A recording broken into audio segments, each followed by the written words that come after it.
The last thing I watched was Kurt Angle's documentary Angle on Peacock, and he was recently on Joe Rogan Experience. I didn't watch that yet. I'm going to listen to that probably while I'm editing this. But yeah, Kurt Angle doc, man, go check that out. Hairline, if you have time, fucking riveting, man. Just if you know the story, he won the Olympic gold medal with a broken freaking neck.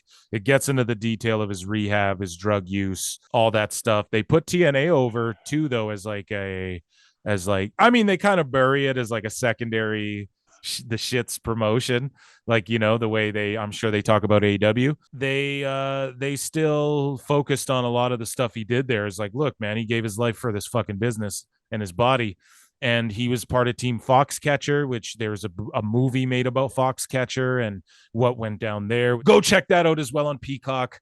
I'm not going to talk about it too much because it's what we know. They skip over like the ECW Sandman story, you know, where Kurt Angle's like, yeah, I went to fucking ECW and Sandman crucified a guy, so fuck that place.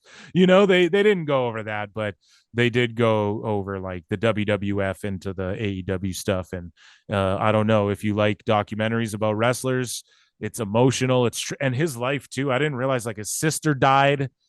And then fucking 3 days later, or like 2 days later. So he cut his sister off and stopped talking to her because she was addicted to drugs more than he was. And then like 2 days later, he went and wrestled that match with Brock Lesnar, that 60-minute Iron Man match on SmackDown where the title changed hands. Do you remember that? That was like one of the most iconic SmackDown matches. Yeah, so was that the flip? No. That was WrestleMania, you know? But even that match, he had a broken neck, worked WrestleMania. Brock almost died. Kurt's a legend, man. So shout him out. Check him out on Joe Rogan and check him out on Peacock documentaries called Angle.